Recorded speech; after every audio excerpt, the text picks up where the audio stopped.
बिस्मिल्लाहिर्रहमानिर्रहीम, अस्सलाम वालेकुम। आप देख रहे हैं फ़याज़ महमूद यूट्यूब चैनल और आज हम दो इस्लामाबाद से बड़ी ख़बरों पे बात कर रहे हैं। एक तो है इस्लामाबाद हाई कोर्ट से, जिसमें 19 वकला के लाइसेंस मुअत्तल करने का हुक्म जारी हो गया है, जबकि एक है सुप्रीम कोर्ट ऑफ पाकिस्तान से, जिसमें सुप्रीम कोर्ट ऑफ पाकिस्तान ने ऑर्डर ये जारी किया है कि वकला के जो चैम्बर्स हैं, जो फुटबॉल ग्राउंड पे हैं और गैर कानूनी चैम्बर्स हैं, उनको फौरी तौर पे मसमार कर दिया जाए। लेकिन उसके बाद ज़राए ये कहते हैं कि चैम्बर में एक रिलीफ़ भी मिला है। वो अब कितना हतमी है, इस पे हम बात कर लेते हैं।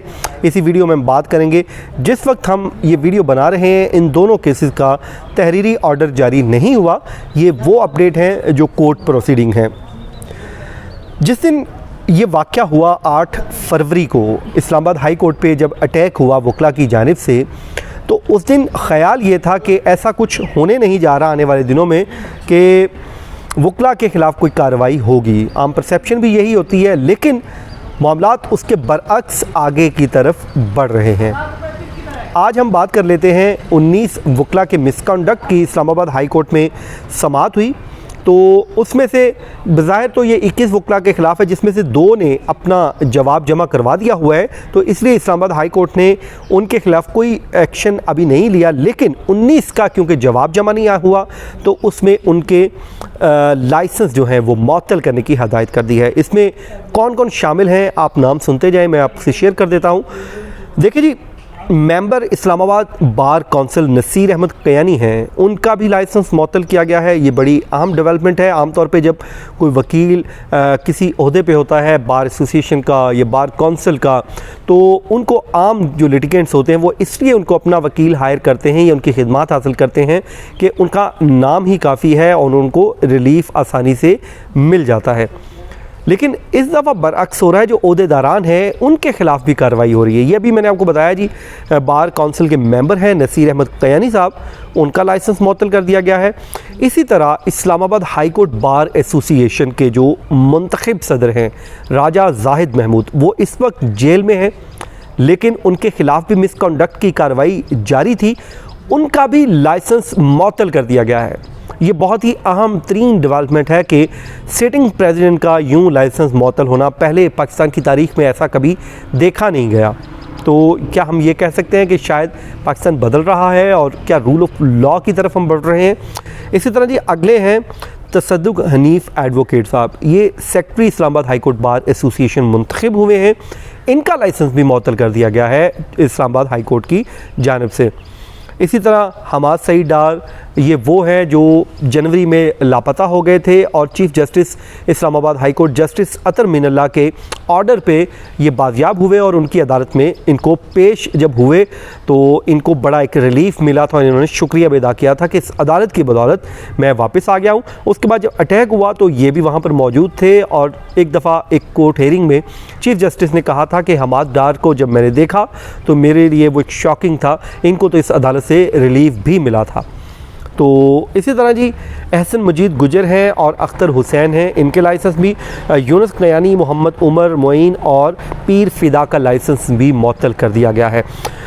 इसी तरह ये मजमूई तौर पे 19 बनते हैं। नवीद हयात मलिक, ये भी ये रनर अप है और Islamabad high court bar association का जो ये सैटरडे को इंतखाबात हुए उसमें इन्होंने हिस्सा लिया और शिकस्त खा गए राजा जाहिद महमूद साहब से। वो भी जेल में है और ये भी जेल में है, लेकिन इनका लाइसेंस भी अब मुअत्तल हो चुका है। और चीफ़ जस्टिस ने यह भी कहा कि जिसने भी को प्रैक्टिस करनी है वो सबसे पहले तो अपना चैम्बर बनाए और काम करे, क्योंकि हम अपने ऑर्डर में ये कह चुके हैं कि रियासत की ज़िम्मेदारी नहीं है किसी वकील को चैम्बर बना के देना। हाँ, जुडिशरी और जुडिशल कॉम्प्लेक्स बनाना ये रियासत की ज़िम्मेदारी है। और उसके बाद जी आज ये तो हो गया जी, अब उनके लाइसेंस मुअत्तल हो चुके हैं, कार्रवाई जो फर्दर है आगे बढ़ रही। इसी तरह आज कुछ वकला को जेल से इंसदाद दहशतगर्दी की अदालत में भी पेश किया गया, उनको भी दोबारा भेज दिया गया है जेल जुडिशल रिमांड पे। तो अब आ जाए जी, आज सुप्रीम कोर्ट ऑफ पाकिस्तान ने में एक बड़ी अहम तरीन समाअत हुई, वो चीफ़ जस्टिस की सरबराही में बेंच ने समाअत की है और हामिद खान साहब भी पेश हुए। बड़े वो रूल ऑफ लॉ की बात करते हैं और साथ ही साथ वो ये कहते हैं कि इमरान खान साहब से उनका जो इख्तिलाफ़ है वो उसूलों की बुनियाद पे है। लेकिन आज वो पेश हुए, ज़ाहिर है वकला की तरफ से पेश हुए, उन्होंने इस्तदा ये की थी कि 2 माह कम से कम जो गैर कानूनी फ़ुटबॉल पे कब्ज़ा है, वो मेरे नज़दीक तो उन्होंने वही इस्तदा की कि वो ना गिराया जाए, तो उसका मतलब ये बनता है कि गैर कानूनी कब्ज़ा हमें बरकरार रखने की इजाज़त दी जाए। अच्छा जी, उसके बाद शुएब शाहीन साहब वो वकीलों को, वहाँ पे वकला को रिप्रेजेंट कर रहे थे, उन्होंने जब कहा कि फ़ुटबॉल ग्राउंड पे तो फिर अदालतें भी कायम हैं और वो भी गैर कानूनी है, जिस पे चीफ़ जस्टिस ने कहा कि जो अदालतें फ़ुटबॉल ग्राउंड की ज़मीन पर बनी हुई हैं उनको भी फौरी तौर पे मसमार कर दिया जाए। और उन्होंने सवाल किया कि किस बुनियाद पर गैर कानूनी चैम्बर्स को बरकरार रखने की इजाज़त देंगे। उन्होंने कहा कि वकला का फ़ुटबॉल ग्राउंड पर कोई हक नहीं है, ये नहीं हो सकता कि अगर वो वकील हैं तो उन्होंने वो चैम्बर बना लिए हैं, किसी गैर कानूनी काम को जवाज़ कैसे फ़राहम कर दें। चीफ़ जस्टिस की जानिब से ये कहा गया, जिसके बाद उन्होंने ऑर्डर जारी कर दिया।